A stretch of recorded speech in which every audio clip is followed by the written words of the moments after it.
Our topic today is hacking the risk decision-making process. What are elements of the risk decision-making process that have become cumbersome? Processes shouldn't be cumbersome at all. The only reason to have a process in place is if it speeds up the business decision-making process and helps educate them and make things move faster. We all know that the security tool of reality in the world is Excel. And people just drown in this bottom-up look, and then they can't make sense of it. We love the special snowflake school of security, right? Everyone is special. I call it the Consultant Full Employment Act. And I believe strongly from observation over decades, we all have more in common than we do that's different. We all face a certain level of risk, no matter what business we're in. You know, we're all basically using the same technology, connected to the same network. We're all hopelessly interlocked in unknown ways in business relationships that we can't even see. You do need to start a little bit at the top and figure out, what do you care about? And that's how you get to streamlining those processes. This comes from Matthew Thompson, and he asks, how do we semi-standardize a hierarchy of controls and their effectiveness against specific risks to help with making recommendations on risk mitigation? The original controls started the way that almost everything does in this business. You get a small number of smart people together and you argue till you agree. So the idea was, start with the judgment of a small number of people, make sure that we don't try to overwhelm people with thousands of things, but what are the 5 things to get started or the 10 things to get going? Why haven't we improved faster? We've been talking about this for years. So what is the single biggest thing that is slowing down organizations at large from getting better in this area? Because I don't feel like we've improved very much. We've never had more tools. We've never had more insight into attackers. We've never had more training and all that kind of stuff. And yet we are getting a little better, but not nearly as fast as bad guys. And I think it's because we're overwhelmed. It's not because we don't have them. One of the things that holds us back a little bit is education. But I think Tony and I both did most of our careers in where the security people were supposed to be the experts and we were supposed to make all the decisions.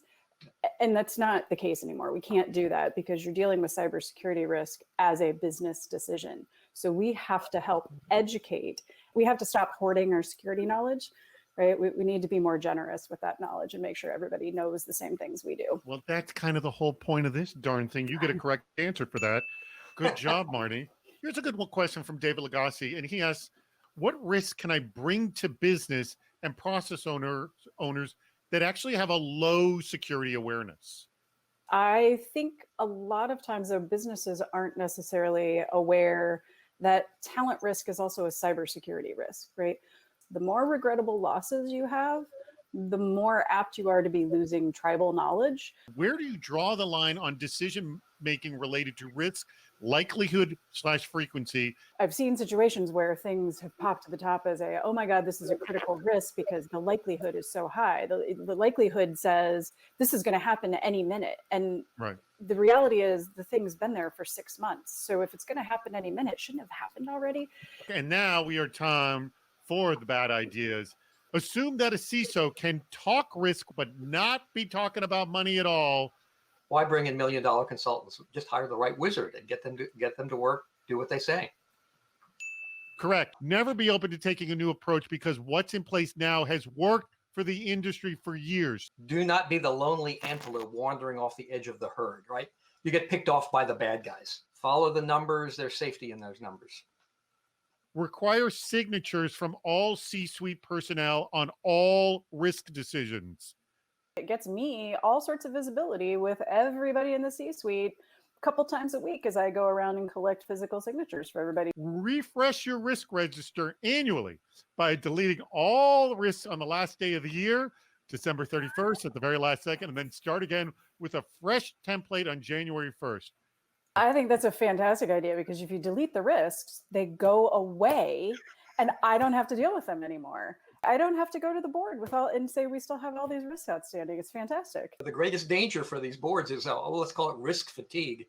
They get tired of looking at that doggone Excel spreadsheet and seeing the red or the yellow bouncing up and down. So one of the questions I like to ask both interviewees and when I'm interviewing is to tell me about a situation where you were telling the business one thing from a cybersecurity standpoint and they disagreed with you. And what did you do about that? And how did that get resolved? Mhm. The way it's answered will tell you a lot about how mature they are. We sort of pick the things that we know, and we tend to work towards this because we don't have great models, frankly, of kind of the problems and the things that we think are really important. It used to Mhm. be that the heads of security, the CISOs, were very, very technical, and that was okay. And they could stay very technical. That's not really the case any longer. It's much like the CIO role. As the cybersecurity industry has matured, we as cyber professionals have to be able to do both. Here's the bad idea. Use password as your password. Why would it be a good idea? Cuts down on customer service calls because you don't have nearly as many people having to reset their password.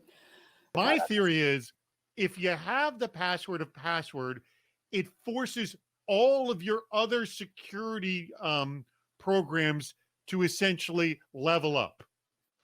We have a hard time getting people to use MFA, and that would probably do it. Look at the time we've spent with tracking down, resetting passwords, and managing the complexity of them, and confusing the poor users.